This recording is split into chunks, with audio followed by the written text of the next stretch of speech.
social distancing as a precautionary measure against the spread of COVID-19. Halo gengs, kembali lagi di Bunga Bucons Channel. Well, ini video pertama gue setelah video terakhir gue upload tahun lalu. Jadi gue kembali lagi dari break yang lama karena kesibukan gue yang tidak terkira-kira. Nah, di video kali ini gue mau sharing atau berbagi cerita bagaimana kondisi atau situasi di Belanda di tengah pandemi COVID-19 ini. Dan sedikit perbandingannya dengan situasi di Indonesia. So, keep on watching. Oke, langsung aja ke ceritanya. Jadi, semenjak tanggal 15 Maret 2020, pemerintah Belanda sudah memutuskan untuk melaksanakan adanya semi-lockdown. Jadi, restoran, kafe, toko-toko, itu semua tutup, nggak boleh ada yang buka. Terus juga kantor-kantor, karyawannya dianjurkan untuk kerja dari rumah aja, work from home. Selanjutnya gengs, jadi event atau tempat yang memiliki kapasitas di atas 100 orang itu harus ditutup ataupun di-cancel. Jadi misalnya kayak festival itu nggak boleh ada awalnya sampai tanggal 1 Juni. Terus kayak bioskop itu juga nggak boleh ada yang buka. Sedih banget.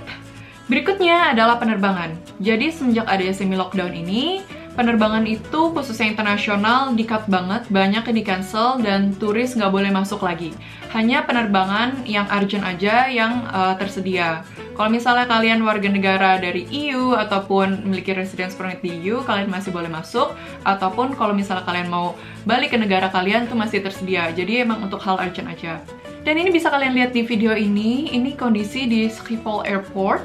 Bener-bener sekosong itu guys. Dan ini bisa kalian lihat di loket-loketnya itu ditutupin plastik untuk mengantisipasi adanya penyebaran virus dari corona ini. Nah, itu dia cuplikannya. Jadi, semenjak diterapkan lockdown ini, yang boleh buka adalah supermarket dan rumah sakit pastinya.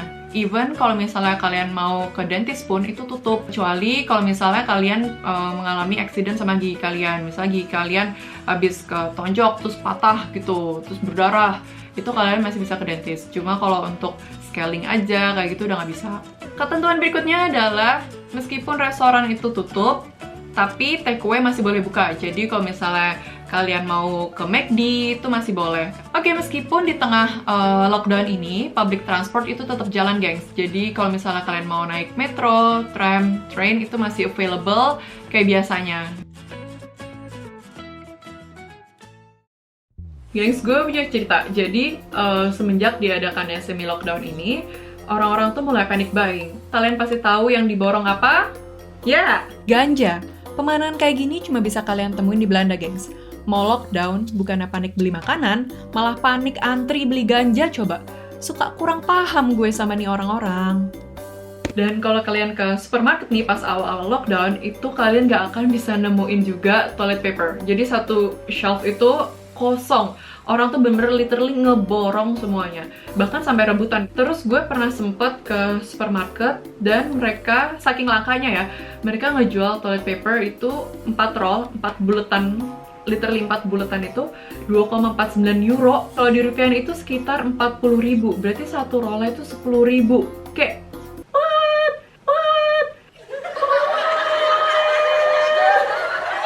Bisa beli bakso, gengs.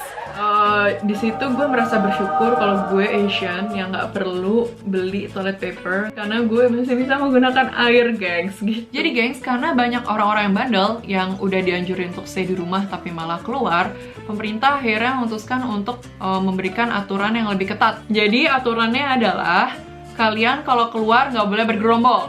Jadi satu orang atau enggak, kalaupun kalian mau jalan berdua, itu harus tetap jaga jarak 1,5 meter sama orang lainnya. Kalau misalnya kalian keluar nggak jaga jarak 1,5 meter, dibilangnya sih kalian akan kena denda 400 euro gitu. Kayak wow, banyak banget kan. Aturan berikutnya adalah festival yang awalnya di-ban sampai 1 Juni itu dimundurin jadi sampai 1 September. Ya, berikutnya adalah aturan di supermarket. Awalnya kalau misalnya kalian masuk ke supermarket, ya udah masuk aja. Nah, sekarang udah ada aturan kalau misalnya kalian ke supermarket itu harus masuk menggunakan troli. Nah, ini contohnya gue di supermarket gue masuk menggunakan troli, dan di sini diatur rutenya. Kalian nggak boleh bebas gitu. Kalau misalnya mau beli ikan, habis itu mau beli beras ke arah yang beda-beda itu nggak boleh. Kalian harus ngikutin rutenya. Di sini ada panahnya, jadi harus ngikutin itu. Dan di sini setiap kita balikin trolinya itu selalu dibersihin gagangnya. Dan kita nerima troli baru pun itu juga bersih karena udah disinfektan. Ya, aturan selanjutnya adalah untuk kereta itu frekuensinya dikurangin banget. Jadi yang awalnya mungkin setiap 10 atau 15 menit, sekarang jadi setiap 30 menit. Jadi kan orang-orang tuh sudah mulai mengurangi intensitas untuk berpergian keluar kota ataupun traveling menggunakan kereta. Jadi kalau misal kalian ke station, bisa kalian lihat di video ini tuh kosong banget, bisa dihitung jari aja kalaupun ada orang. Bahkan ya, bisa itu satu kereta bener-bener bergerbong-gerbong itu kosong, nggak ada orangnya, dan kereta itu tetap beroperasi meskipun nggak ada passenger yang naik. Oke, berikutnya gue mau menceritakan hal-hal yang menurut gue tuh aneh banget di sini. Gue tuh ngerasa banget di sini orang-orang di Belanda tuh kayak masih menyepelekan seberapa bahayanya dari corona ini gitu. Ditambah lagi sekarang udah masuk spring, cuaca makin bagus, hampir setiap hari tuh sunny, terus suhunya juga enak. Bener-bener dong orang-orang tuh keluar semua gitu. Nggak dengerin kata pemerintah untuk stay di rumah aja. Karena restoran, kafe, bioskop, toko-toko itu tutup semua, gengs. Jadi orang-orang di sini pengalihannya adalah ke nature. Mereka tetap pergi keluar, guys, luar biasa. Ke pantai, ke hutan, ke taman, untuk sunbathing, kayak YOLO banget. Ini gue lagi di Vondel Park, lihat seberapa rame orang-orang di sini. Ini bahkan ada polisi yang berusaha membubarkan gerombolan-gerombolan ini. Tapi bisa dilihat di video ya, kebanyakan tuh anak-anak muda gitu. Dan jarang yang gue lihat ada orang tuanya. Ini I would say 95% itu orang-orang muda semua. Dan di sini polisi nih lagi berusaha membubarkan, tapi kok kayak nggak denda ya? Kayak cuma ayo bubar, ini jangan deket-deket. Cuma kayak gitu doang, kayak cuma mengimbau. Jadi ini orang-orang juga masih kumpul-kumpul aja gitu, nggak langsung kabur. Kalau misal denda kan pasti langsung pada kabur gitu. Ini nggak, kayak masih santai, kayak nggak ada action yang konkret gitu loh. Ya jelas aja nggak jerak. Nah, ditambah lagi sekarang kan takeaway buka ya. Orang-orang tuh banyak bawa makanan, kumpul-kumpul kayak piknik-piknik gitu, guys. Ibaratnya, YOLO, gue masih muda, gue nggak bakal kena corona. Se-YOLO itu.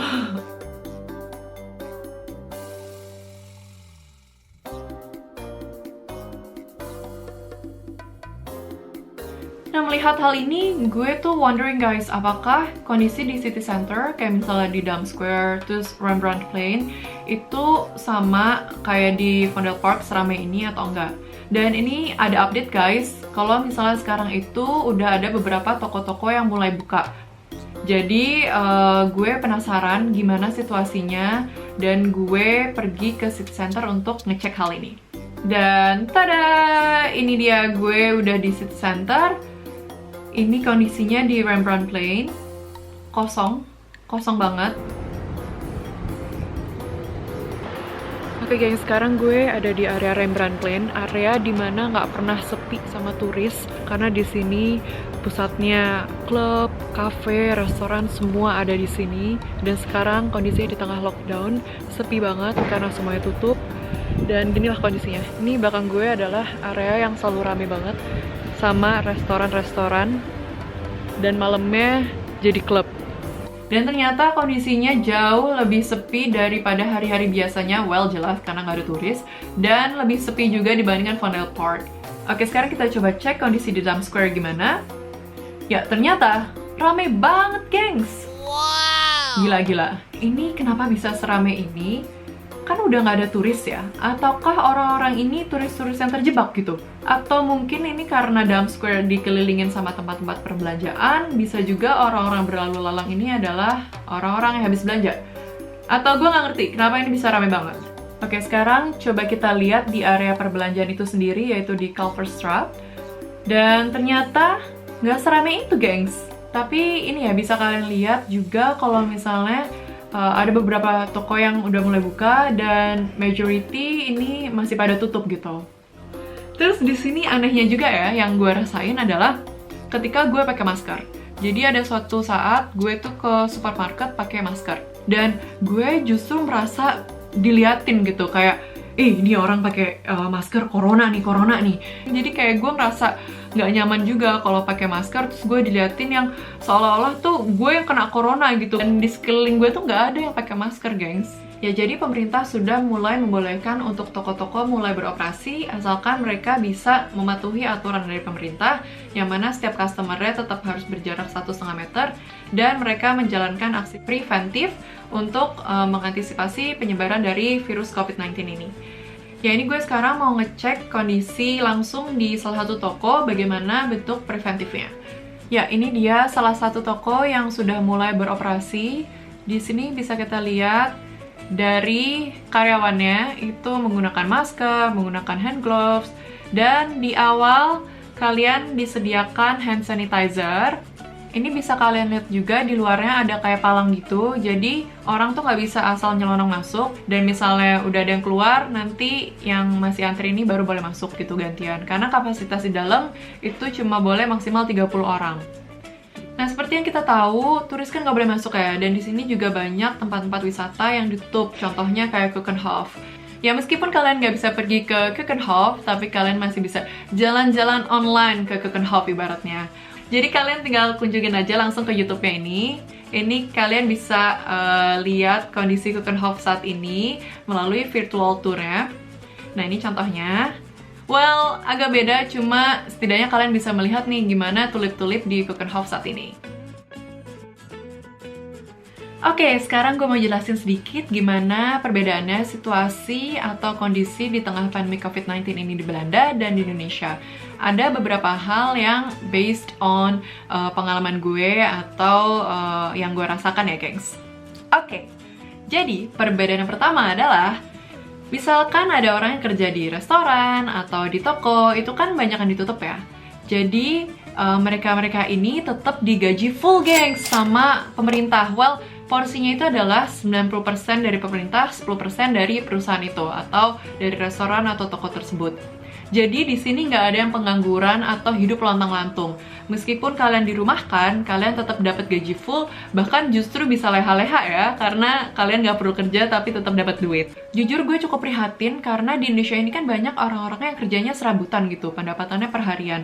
Dan mereka ini banyak yang nggak terdeteksi oleh pemerintah gitu. Dan mereka-mereka inilah yang babak belur. Dan ditambah lagi banyak yang PHK, hidupnya lontang-lantung, perusahaan banyak yang on hold rekrutmennya, nggak bisa apply kerjaan baru. Jadi ini kasihan banget gitu, mereka hidupnya udah susah, makin susah lagi.